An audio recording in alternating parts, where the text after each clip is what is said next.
Hi, I'm Kristen Davis, and I want to know, are you a Charlotte? Oh my gosh, it's so exciting. Everybody, welcome to Are You a Charlotte? Guess who my guest is. Sarah Jessica Parker! Do a little dance. Sarah, welcome. Thank you, Kristen. And let me tell you, everyone has been, when is Sarah Jessica coming? When is Sarah Jessica coming? Like, so sweet. God. No, they're so excited. I They hope just I'm want to worth see the wait. You're worth the wait, That's up my to love. you. Oh my gosh. What will you pull out of me? I mean, I don't know, but you just being here is enough. You always pull quite a bit out of me. It's very leading and interesting. Very interesting. I'm so happy to be here, and I'm so proud of you. Aww. And you talked in your recent episode about, talking to all of us about this idea when it was presented to you and how excited you were about it. And you said you couldn't remember the order, with whom you spoke about the idea, not asking for permission, just talking about how. And I do think you spoke to Michael Patrick first because we discussed it in a drugstore.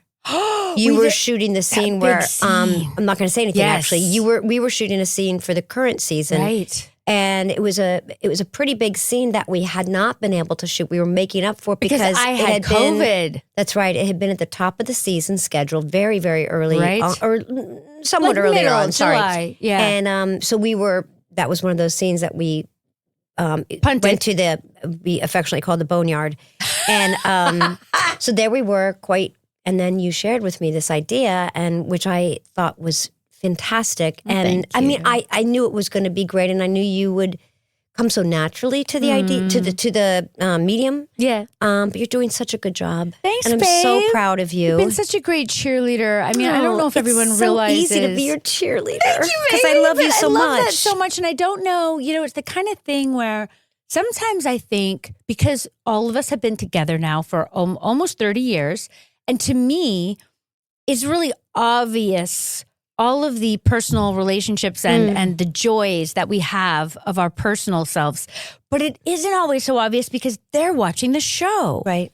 And it's really interesting. And part of this is also like the new world order, right? Like things are so different now. And for me, I always feel like we did so much press the whole time.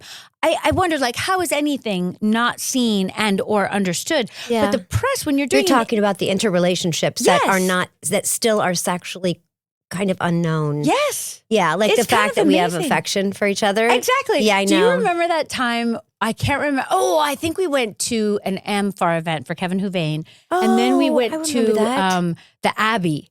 Do you remember? Yes, I and do we couldn't remember get that. out. So there's very entertaining paparazzi pictures of us trying to get out and get to our car. And Chelsea Handler was there. And do you remember, like, I had gone to check in with you, like, are you okay? Do you want to go? And she was like, oh my God, you guys like each other. And I was like, yes? What on earth? It's mystifying to us how it's a mystery to others. Yeah. But that's a perfectly fine thing to correct. Like, absolutely. If that's not as well understood as the stories, well, that's perfectly all right. Right. Our job was the show, and we have done that job with all of us, with every bit of our being now for 27, 28 years, whatever it is. But the thing that's joyful for me about the podcast, and really kind of the reason I wanted to do it, was because I felt like, okay, this is this thing that we did in 1997, the pilot. It, like, miraculously still has this life, which is amazing in so many ways and so incredibly gratifying.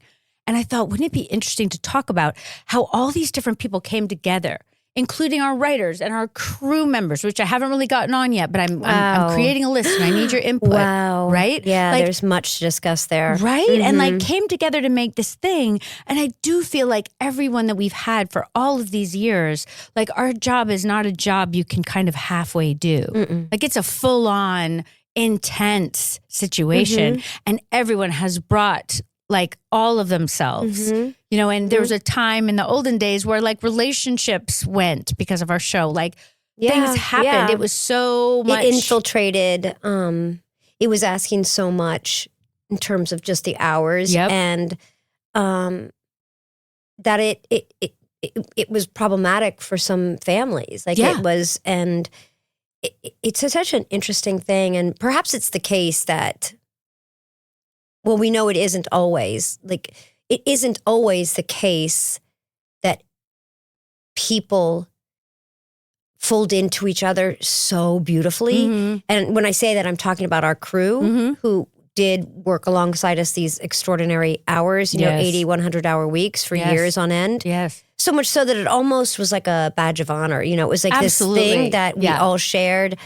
But yeah, it was, it's problematic for a family life, but there is something really, this idea of you wanting to touch on the crew feels like necessary, because I think we all felt and continue to feel about this particular crew, and that's just such great good fortune, that they were truly part of it in a way that could not have happened without them. And it's like such a, you can't plan it or plot it. Like if we had picked those people with knowledge and said, oh, you're the best, you're great, and you're going to mature, and then you're going to become operator, and then you're going to become a DP, or you're going to do this, Perfect and you're going to do this, and we're going to, promote from, and your personalities, and you're smart, and you're shy, and what you bring in. Like if we had planned it, it might not have worked. Right. So it's lightning in a bottle. Right. But they are all the kind of sentiment that we feel about that first chapter of being these characters is in no small way because of the entirety of the organism. Absolutely. They held us up. Yeah. Like we were the faces. And I feel like it was an exchange. Like it was a constant exchange of admiration. Absolutely. And a kind of favor, like a kind of debt that we passed back and forth to one another. Absolutely. And the fact that people still love the show, I feel like is honoring all of that commitment from all of the people that have been part of it for all this time. That was the third party that completed it, was the audience. Right. So we had the cast and crew, and that meant, our writers and our directors, and then we had our crew, our working crew. Right. Who were in front of us and behind us. Right. And then we have the audience, and it was that pie that was cut up in those, very consequential thirds. Right. And everybody contributed. Tried to do right by everybody else. And still constantly. Are. Yeah. And it's ongoing, which is the part that I find it's more gratification than I ever could have dreamt of, because we were happy anyway. Like when we thought we were going to be a small cult, following back in the beginning. Use that word cult. Sorry. Didn't you learn your lesson? So true. I know. This is why I need Sarah Jessica on every episode. I have to stop using the clickbait words. I did not say that word. We thought we would be a tiny niche show. You know what's so funny though? Tell me. Listening to you, I feel like you had thoughts. I had none. I agree. And that's what I want to talk to you about. You had so many thoughts and feelings and projections, and you were far more like lucid about like a place and a time, and I wouldn't say success so much so as like future. And I feel like you were far more like enlightened on landscape and, and I just didn't, so I never had a thought that it would be either seen and approved and a small audience would find it delightful and that would be enough, or that it might reach larger numbers than you didn't think about any of it, boutique or niche. No, I didn't. Wow, that's fascinating. I mean, I thought about how I felt about making the decision to do it. Tell us about that. Tell us about the decision. Okay, please tell us, because I love to hear about what was happening in people's lives before we started, because I don't always know. As I know you've credited me with being a person that I feel like, oh my gosh, she thought I was like a New York. You were, come on. No, you were an it girl, baby. No, you were. No, oh I absolutely was not.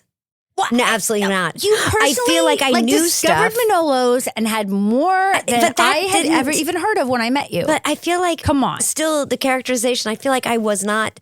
But I lived in New York, and I think that is a distinction that you were really drawing for both myself and Cynthia.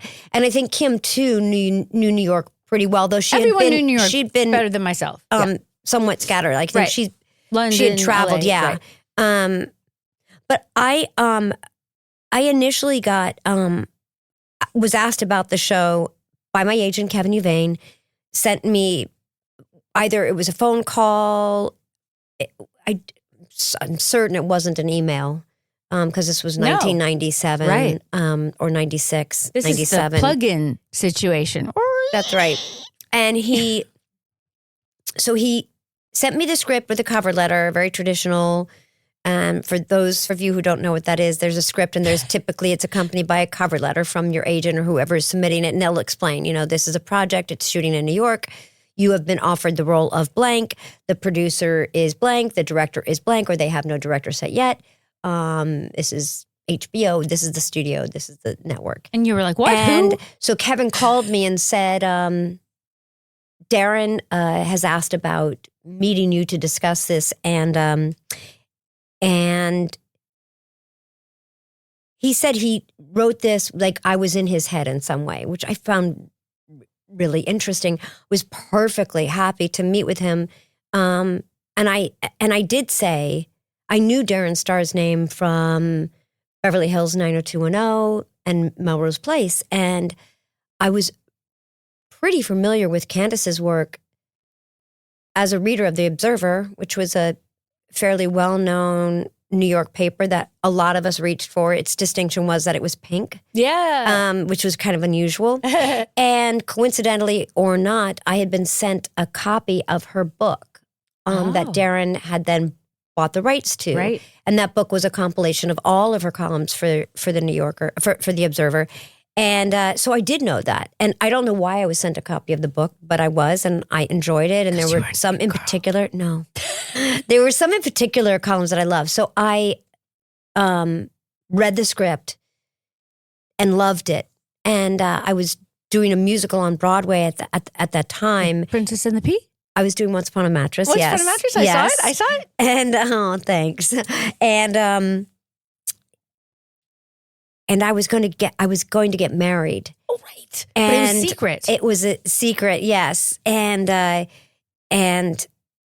had a wedding date, and I didn't really want to mess with that date. Of course. And because I had understood that maybe it was shooting around the exact same time. Got it. And we had cleared that date primarily because all of our friends who worked in the theater only have Mondays off. So our wedding was on a Monday. Oh. And so I met with Darren, and I told him I loved it, and that I thought it was especially compelling, and that my only objections, and I feel like objections is almost too strong a word. I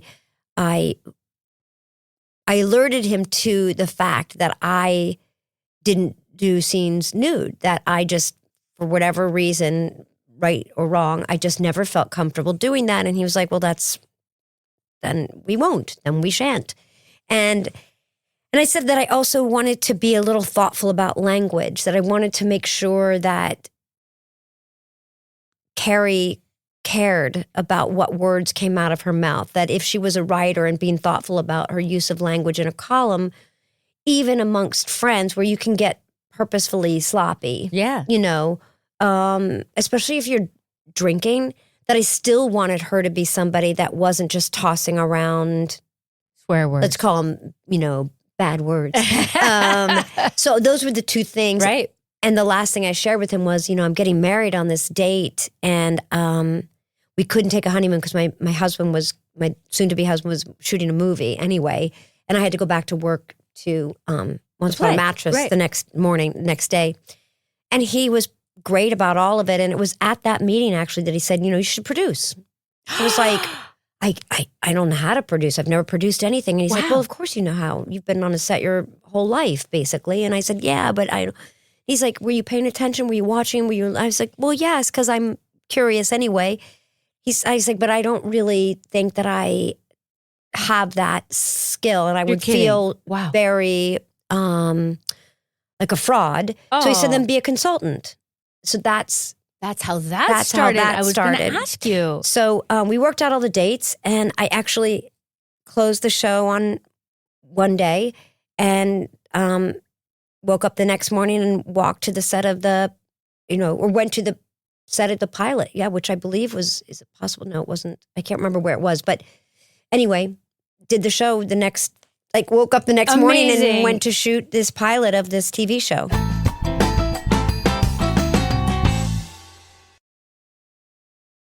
Have you ever wished for a change but weren't sure how to make it? Maybe you felt stuck in a job or a place or a relationship? Join me, Emily Tish Sussman, over on She Pivots, where I explore the inspiring pivots of women, dig deeper into the personal reasons behind them, and leave you with the inspiration you need to make your next pivot. In honor of Mother's Day, we have some very special guests. I'm Elaine Welteroth. And I'm Caitlin Murray.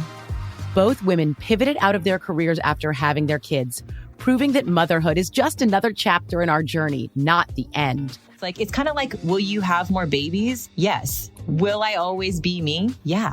And will I continue growing? Yes. Because I was really in the trenches and I knew my worth and my value as a mom. Come on over to hear their full stories. You can listen to She Pivots on the iHeartRadio app, Apple Podcasts, or wherever you get your podcasts. What happens when we come face to face with death?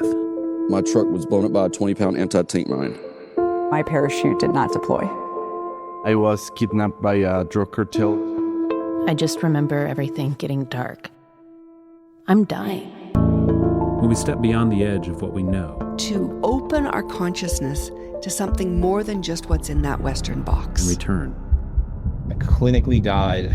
The heart stopped beating. Which I was dead for 11.5 minutes. My name is Dan Bush. My mission is simple: to find, explore, and share these stories. I'm not a victim, I'm a survivor. You're strongest when you're the most vulnerable. To remind us what it means to be alive. Not just that I was the guy that cut his arm off, but I'm the guy who was smiling when he cut his arm off. Alive Again, a podcast about the fragility of life, the strength of the human spirit, and what it means to truly live. Listen to Alive Again starting May 13th on the iHeartRadio app, Apple Podcasts, or wherever you listen to your favorite shows. The American West with Dan Flores is the latest show from the Meat Eater Podcast Network, hosted by me, writer and historian Dan Flores, and brought to you by Velvet Buck. This podcast looks at a West available nowhere else. Each episode, I'll be diving into some of the lesser-known histories of the West. I'll then be joined in conversation by guests such as Western historian Dr. Randall Williams and best-selling author and Meat Eater founder Stephen Ranella. I'll correct my kids now and then where they'll say when cave people were here. And I'll say, it seems like the Ice Age people that were here didn't have a real affinity for caves. So join me starting Tuesday, May 6th, where we'll delve into stories of the West and come to understand how it helps inform the ways in which we experience the region today. Listen to The American West with Dan Flores on the iHeartRadio app, Apple Podcasts, or wherever you get your podcasts. In 2020, a group of young women in a tidy suburb of New York City found themselves in an AI-fueled nightmare. Someone was posting photos. It was just me naked. Well, not me, but me with someone else's body parts on my body parts that looked exactly like my own. I wanted to throw up. I wanted to scream. It happened in Levittown, New York. But reporting this series took us through the darkest corners of the internet and to the front lines of a global battle against deepfake pornography. This should be illegal, but what is this? This is a story about a technology that's moving faster than the law and about vigilantes trying to stem the tide. I'm Margie Murphy. And I'm Olivia Carville. This is Levittown, a new podcast from iHeart Podcasts, Bloomberg, and Kaleidoscope. Listen to Levittown on Bloomberg's Big Take podcast. Find it on the iHeartRadio app, Apple Podcasts, or wherever you get your podcasts. Got you, I got you, got you. The #1 hit true crime podcast, The Girlfriends, is back with something new, The Girlfriends Spotlight. Our first 2 series introduce you to an incredible gang of women who teamed up to fight injustice, showing just how powerful sisterly solidarity can be. We're keeping this mission alive with The Girlfriends Spotlight. Each week, a different woman sits down with me, Anna Sinfield, to share their incredible story of triumph over adversity. Like Luann, who was raised in a secretive religious community. Do I want my freedom or do I want my family? And found a way to escape. When she said, "You know you can leave, right?" It was a light bulb. And now helps other women get out too. I loved my girls. I still love my girls. So come and join our girl gang. Listen to The Girlfriends Spotlight on the iHeartRadio app, Apple Podcasts, or wherever you get your podcasts.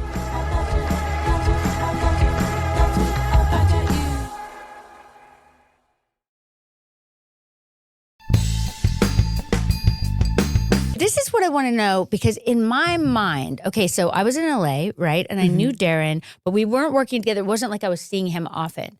But he had sent me the script. And also, did you know that Cynthia also had read for Carrie? Really? So that should be funny. so interesting. Right? Yeah. Yeah.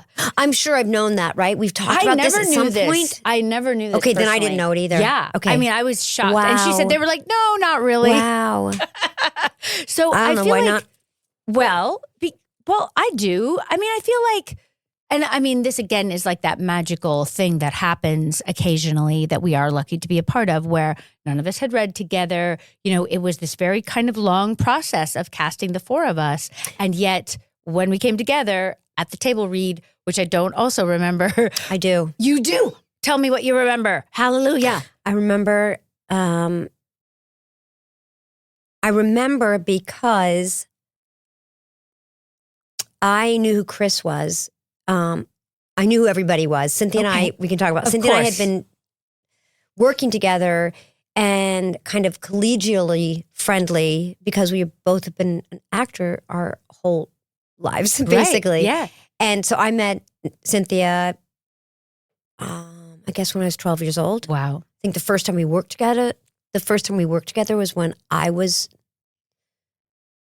13 or almost 13 and she was 12. She's one year younger than me, I think, exactly, than right? both of us, yes. right? Mhm. Is this the Vanessa Redgrave? No. Okay. We did a recording of Little House on the Prairie when they used to make records. Oh my God, for what? people, yeah. What and I were played you- Laura and she played Mary. No. Yeah, she's Can this always be been the found? more sophisticated. Like every time we work together, Unbelievable. I'm like the slightly rogue. No. And but she has a quality. But anyway, so Wow, I didn't know I this. didn't know you. Right. I knew who you were. Right. I Thank didn't you. know Kim. I knew who she was. Right. Cynthia and I knew one another. And I knew who Chris was, I believe, because of the whole Yale fraternity of Yale Drama School. I didn't know that. Graduates. God, I Like it didn't was know. a thing in New York. Got it. Yeah. So that was kind of What like. about Law and Order? Oh, I definitely knew him from Law and Order, but I Right. wasn't like I didn't have like a standing date to watch Law and Order Got it. every week. Right. But there weren't a lot of shows shooting in New York. Exactly, And he was right. kind of this, like I'd see him around. And so when we went to do the table read, I believe we did the table read far, far west. No and memory. it was very dark, a dark room. And I came Interesting. up the stairs and the tables were set up in a big square. Kind of like now? Correct. But in a far more, less polished space, exposed brick and not great lighting. And it was just it felt like we were doing a play reading, not neat. Not a TV show Yeah, or yeah. a movie. And I remember meeting Chris, and he was, had a big long raincoat on and, messy trousers, but like, appropriate. Uh-huh. But I remember thinking, oh, he's really serious and he thinks I'm a Twinkie. Like this is nothing he did. Nothing. This is the way I Wow. live a lot of my life is projecting onto like a cab driver, thinking if I say I'm an actor, he won't take me seriously. But if I tell the cab driver I'm a student, then he'll take me seriously, Love you know? it. Love it. But that, of course, was not the case at all. But I thought, you know, he is a Yale drama school graduate, and he's like, you know, going to do this pilot where he's this guy and she's a girl, and I'm going to have to convince him that but that wasn't the case at all. I just remember that. That's super interesting. Anyway, but he was lovely and everybody was lovely. It reminded me of doing table reads for plays that may or may not go. Right. Like it was like, yeah, we just did a table read of a thing, and then you know, probably in 10 days we're going to shoot it. Right. And then we'll see. But then I forgot all about it. What do you mean? I'm not kidding. Forgot all about it. Okay. We shot the pilot. I remember some things about shooting the pilot. Right. I have some memories I can fill you in. You're going to fill me in. Yes. But then you forgot about it I in the very long time they took to pick us about up? it. Which still irks me. I can't even tell you that I thought it was a long time. Like, it was perfectly fine. Yeah, you didn't seem to care. I didn't. Do you remember running into me in the neighborhood in LA? No. No. Here's what I remember. Okay, wait. Tell me. I was walking down the street in New York City, and it had been a while, but I was fine. And a woman stopped me. She was a very pretty, fancy, well-known producer. And she said to me, "Oh my gosh, I saw your show." I said, "What show?" She said, your pilot. And I was like, "What pilot?" And she told me the name of it. And I was like, "Oh yeah, you saw that? How did you see it?" And she said, "I don't," you know, she had a reason. She didn't knock anybody over the head and steal it. Somebody sent it to her. And she's like, "It's really good." Ooh. And I was like, "Oh." Then I went on with my day. And when the show was picked up, I panicked. Okay, tell us. Yes, I panicked. I was like, I can't be on a TV show. Oh, I don't think I'm suited for that life. What do you mean exactly? Because I had been on television series in Southern California. Which I forget. Yeah, I did a bunch. And with Tenny and other people. I love had that been show. On, you know, a few. Oh, I'd been on the Square Pegs. Square Oh my Pegs God. and A Year in the Life and Equal Justice. And I think I did a pilot for a TV series. Yeah, The Alan King Show. Wow. With some really great people. Okay. And I always liked the guard gate at the studios. I always thought that was very Hollywood. You know, like you drive on and Scotty says, "Hey, hello, Miss Parker," or "Hello, Sarah Jessica," or whatever he wants to call me. Yeah. And I always loved like, "Hey, Scotty."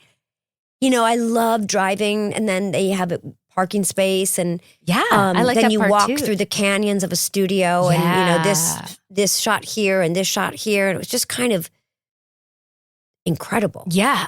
But it also, it's very hard to explain. It also kind of depressed me. And I think that it was the idea of doing the same thing over and over and over again. And I think I'd always been lucky that I got to be on a television series and then it was over. Like I met great people, had a great experience, worked with great actors, great directors, thought the stories were interesting, wanted to do the shows. And they had shorter lives, maybe 1 or 2 seasons. And then I moved on and I would do a play or I'd do some readings and then I'd do a part in a movie and then I'd do, you know, a movie of the week. Right. And I just, you know, kind of bounced around and I really thought like that is the goal. Right. Like the journeyman is the goal. Right. You want to be moving. You want to be doing a reading of a play on 42nd Street and then walk over to your theater and do your play. And then you wake up the next morning and you've got a part in a movie. So you shoot the movie for 3 days, and you get back for your matinee. You know, like that to me was having it all. Right. And so the idea of a television series meant that I couldn't do all those things. Right. And that I would get in the same car every day. And it just kind of felt like somebody was, you know, putting their hand over my mouth or something. It was very weird and, you know, wrong. Right. Absolutely wrong. And well, not that wrong. Well, I mean, it does That's a kind hinder of your journeyman. kind of general. It is. People But can I mean, do things in their hiatuses, and of course, and that's true. And I talked to my agents, and I said, hey, can you get me out of this? And after I the said, pilot, this is after the pilot. yes, when it was going to be picked up. Got it. And I said, here's what I will give my services to HBO to fulfill my contract. So if any movies I'll do for X number of years. Wow. And I had will a plan. And so I went into Kevin's office, and then this wonderful legendary agent at CAA who had kind of run the television department for years, Lee Gabler, I think his name was. And he was so handsome and sophisticated, wore a suit and the most shine shoes every day. And he was really like a sight. Yeah. And so he indulged me. And, he was like, well, of course we can talk to, but, it can be wonderful. It can be great. Okay. And the beauty of HBO is that it was kind of an unknown, very unknown species. It had been discovered in the wilderness by anthropologists or something. Totally, yes. They said, and he had word from, and Chris Albrecht said at the time, so do it for a year, and if you don't want to do it anymore, we won't do it. Aren't they so smart? It was like, oh, and then they hired Barry, right? Who I knew from working with David Frankel. He produced Miami Rhapsody. How did I forgot that? And then we started meeting and talking about Pat Field, and all of a sudden it didn't feel like the same thing. It felt like a brand new, exciting, completely unknown, like somebody was offering me a menu of food that I'd only ever heard about. Yeah. Like maybe I read about these items on this menu, but I'd never, no one said I could ever taste them or I'd be near enough or I could get into the restaurant. Absolutely. And so it went from being this kind of oppressive idea to this endless possibilities. And the first day that we started shooting as a series, the location was up the street from my house. And I remember being in the shower, set my alarm clocks and everything. And I remember being in the shower and literally remember washing my hair. And I was like, day one, I can walk to work. Well, that's unusual. That's really special. I'm not driving onto a lot. I'm not getting on a freeway and hoping I get myself there. Right. And I walked up to the location, which is the Banana Republic on 6th Avenue. That was the first day. Bleecker. First day. Wow. And I never looked back. Amazing. And I was never not happy to be there. Amazing. There was no place I would rather have been than on our set every single solitary day. You give me chills.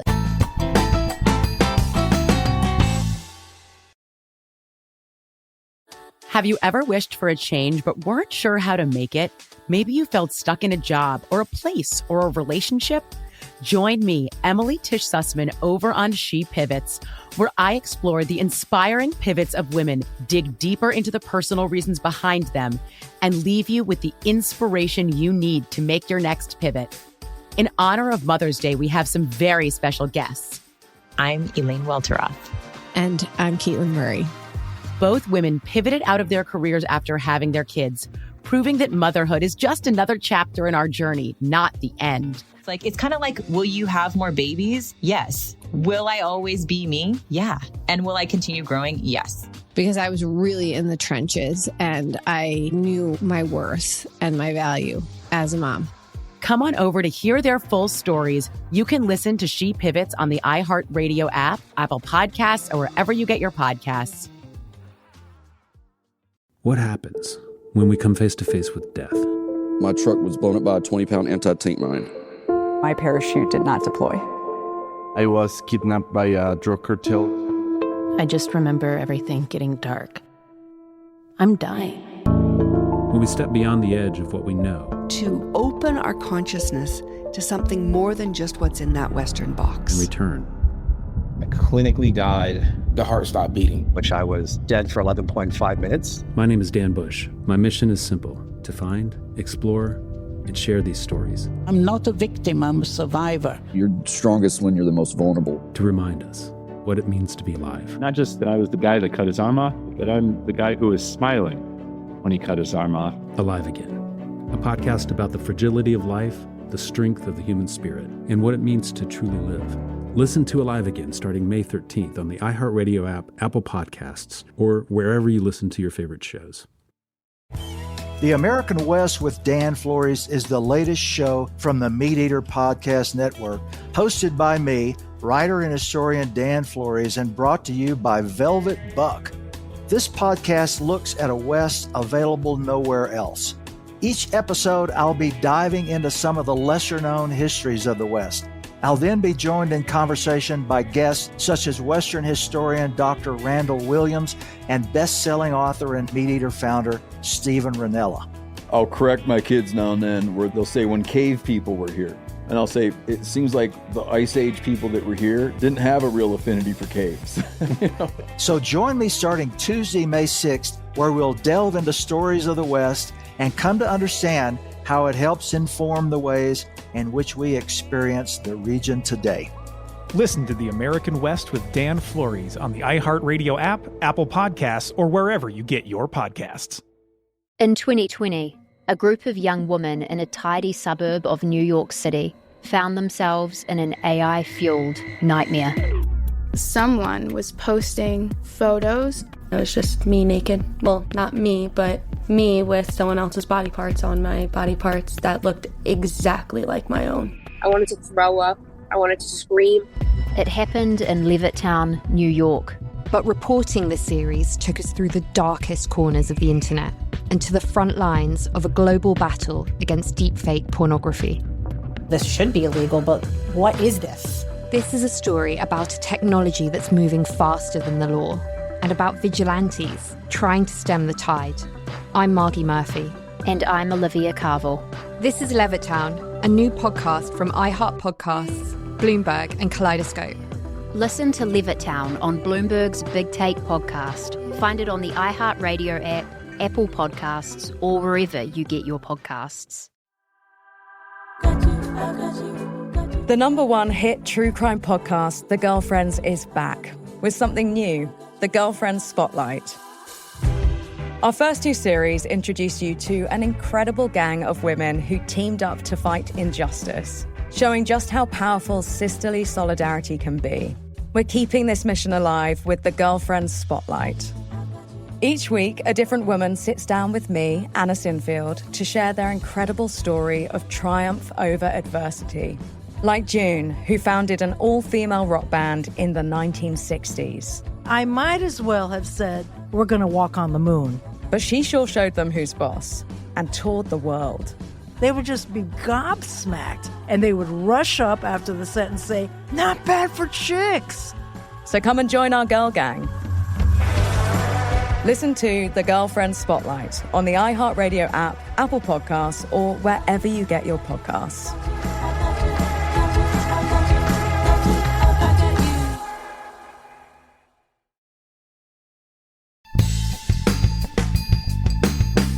The thing that I think is amazing about that story, first of all, didn't know the story exactly. I knew that there was a time that you'd possibly had cold feet because you had had this very dynamic career in terms of being able to do films and do television and do theater, which of course was all of our dreams at that time. Yeah. You know, and television also had kind of been this not super exciting place, which you're kind of alluding to. Whereas I do feel that we were making something that had not been made. It was brand new. It's not just that you felt that you were at a very brand new and exciting restaurant. You actually were. We all were. We had the good fortune to land at the right time, at the right place. I was just watching on the plane and thinking about you. There's a Ted Turner documentary. Yes. Oh, I wish my I could. God. I want to see that. It's on Max. Okay, Easy great. to watch. And it's so... I was signed out of my Max account by my family. Like, I don't exist on my Max account. It's pretty distressing. Wait, they do, but you don't? Oh, they didn't even used to have, like, it's the only time I've ever made, like, a joke profile. And it's not even me, it's Andy. It's Andy's picture, and then it just says you with an exclamation point. But I was so proud that I could even navigate that. Wow. That's not important. It's okay, all well, working. maybe Andy could sign in and watch the Ted Turner documentary. Yes. So I'll it's watch really on Loretta's. So amazing. Oh, great. Loretta Yes. works. I mean, James was watching it, I know. Right? He was watching our show Because we talked about it. Yeah, he's watched a little bit. Okay, not the whole thing. Yes, not the whole we thing. lost no. James along the way. No, it just keeps going, college. He's in college. Of course he's in college. He has other I things. get it, James. You're forgiven. In the way. You're forgiven. We'll catch you up, though, maybe in the summer. Maybe in the summer. Yes. Oh, my God. Yes. Wow. Back to HBO, Ted Turner. Do you remember the time that we went to Nevis and we went with the Cable Cowboys? 100%.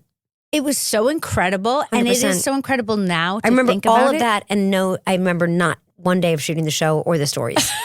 But I remember every trip we ever made for the Super Bowl. Oh my God, the and Super to Bowl entertain trips, our incredible. cable distributors. Right. And our cable distributors were so important to us. The Wild West, yes. At that time, it was the Wild West. And in truth, they created something that had not been created before, that did not exist. And Ted Turner basically spearheaded that entire thing. And to watch him and the passion with which he talks about it and the commitment, like it rings so many bells for me, because at one point he said there was all this competition from it was a 3-network time, right? ABC, NBC, CBS. And when the cable community, the cable world was just starting, he just basically just dreamt it up. And then at one point, the networks were trying to stop him, and they were trying to make a competitor to CNN, the first 24-hour news channel that Ted created. They were trying to get a competitor. ABC was, or Westinghouse, CBS and Westinghouse. So during Christmas, they were going to take 2 weeks off for Christmas before they launched and went out to the ad sales. And so he called everyone in his company. He said, Christmas is canceled. You have to go out and sell those ads. And they sold it to every single cable operator, the Cable Cowboys. And they didn't have Christmas, but they saved the company.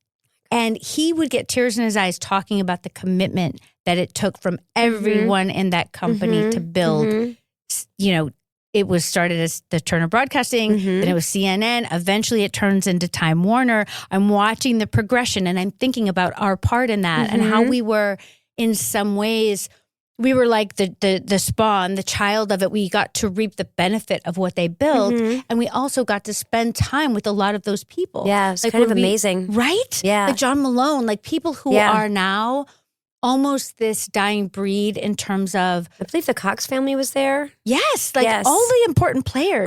And it was so interesting, just give a quick little summary of this. So HBO had this idea to put basically all of its cast on a plane and build Sopranos this weekend. And Us. Yes, and a couple other shows as well. Arliss? Yes.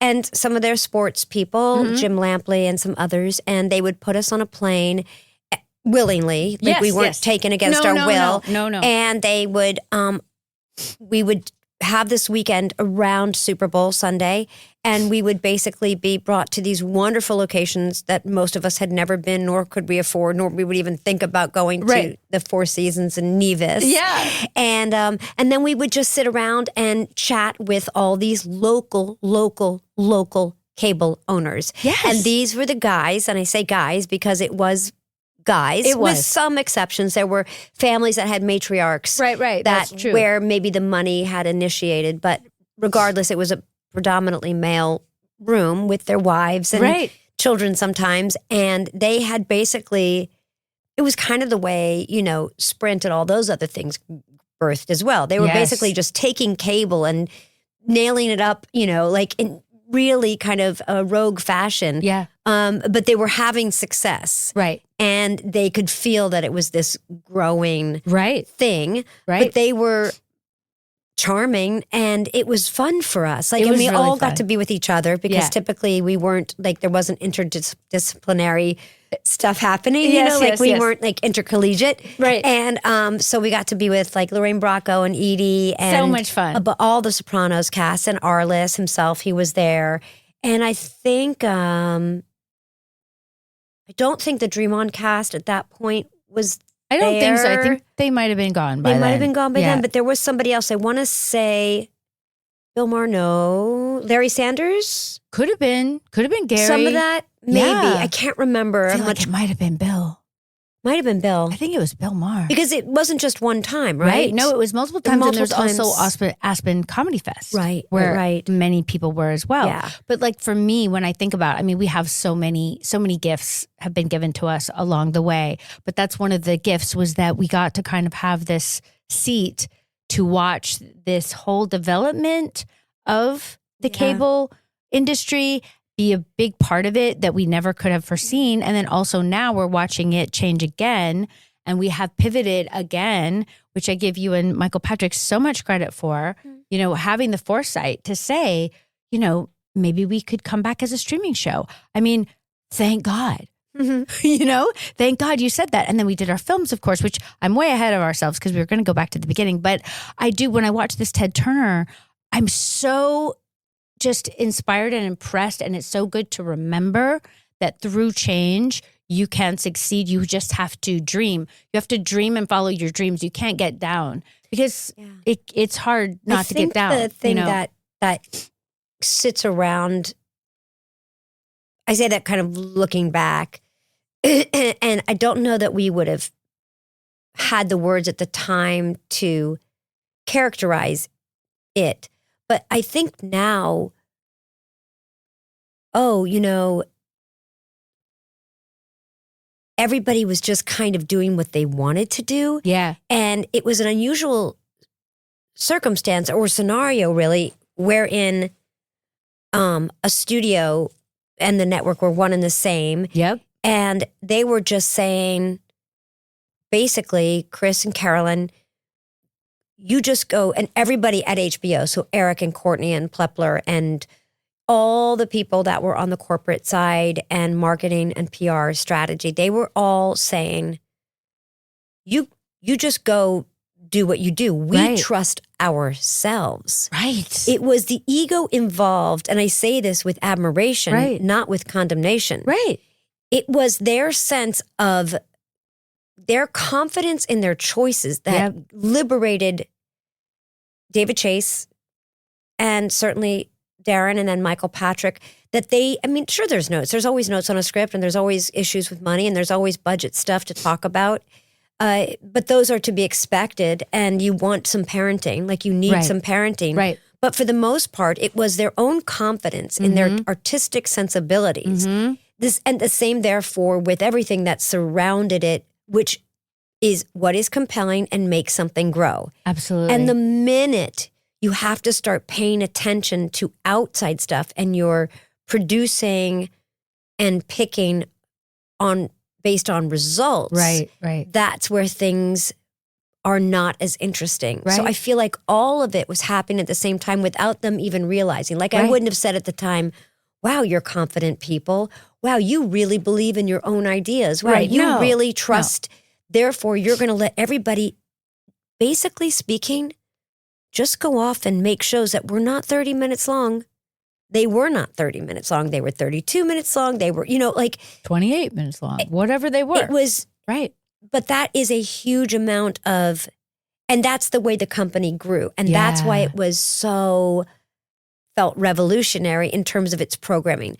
They were the first people that said, oh, we're going to program, we're going to counter, we're going to do, counter programming. All of our fresh material is going to be on the summer. Right. Everyone else is in repeats. Right. So what we're going to do is we're going to put on programming starting Memorial Day weekend, or that we're going to capture those women, men, whoever they are, that are still here, there, or elsewhere. And they're thinking they're on holiday. And we're going to start giving them information on Sundays at 9:00. Right. That was not a space. That was for your family programming. Conventionally speaking, that's what the network said. Sunday night was Wild Kingdom. Right. I'm going to say Little House on the Prairie, but I can't be certain. But my point is that was like softer things. Maybe Matlock, procedural, and HBO said, no, we're going to make Sunday night dirty, naughty, unpredictable. We're going to tell a story about a man named Tony Soprano who kills people, and but you love him.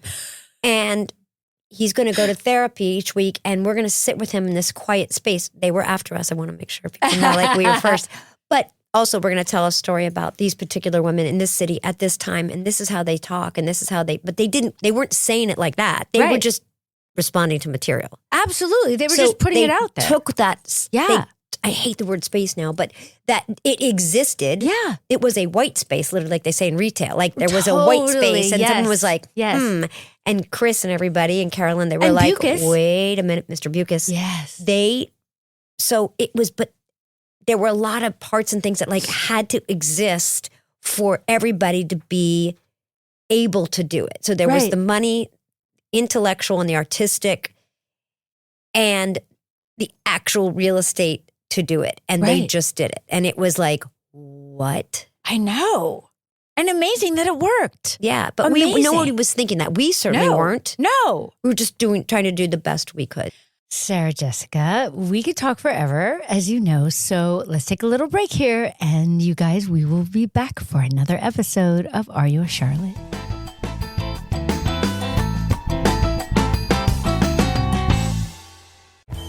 Why is a soap opera western like Yellowstone so wildly successful? The American West with Dan Flores is the latest show from the Meat Eater Podcast Network.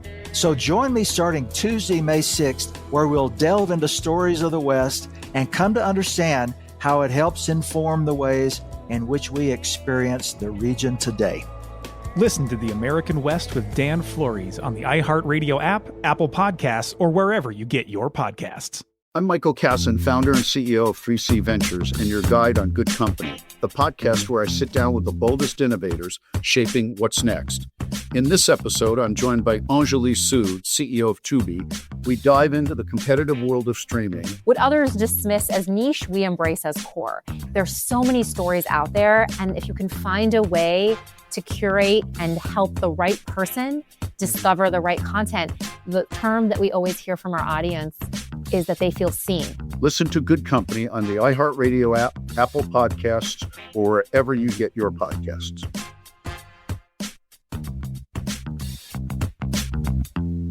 The #1 hit podcast, The Girlfriends, is back with something new, The Girlfriends Spotlight, where each week you'll hear women share their stories of triumph over adversity.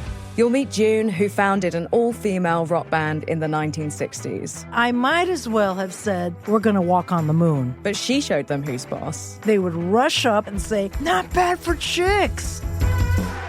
Come and join our girl gang. Listen to The Girlfriend Spotlight on the iHeartRadio app, Apple Podcasts, or wherever you get your podcasts. Hi, it's Emily Tish Sussman, host of the podcast She Pivots. In honor of Mother's Day, we have some very special guests. I'm Elaine Welteroth. And I'm Caitlin Murray. Both women pivoted out of their careers after having their kids, proving that motherhood is just another chapter in our journey, not the end. Come on over to hear their full stories. You can listen to She Pivots on the iHeartRadio app, Apple Podcasts, or wherever you get your podcasts. Hey, I'm Dr. Maya Shankar. I host a podcast called A Slight Change of Plans that combines behavioral science and storytelling to help us navigate the big changes in our lives. I get so choked up because I feel like your show and the conversations are what the world needs, encouraging, empowering, counter-programming that acts like a lighthouse when the world feels dark. Listen to A Slight Change of Plans on the iHeartRadio app, Apple Podcasts, or wherever you get your podcasts. You're listening to an iHeart podcast.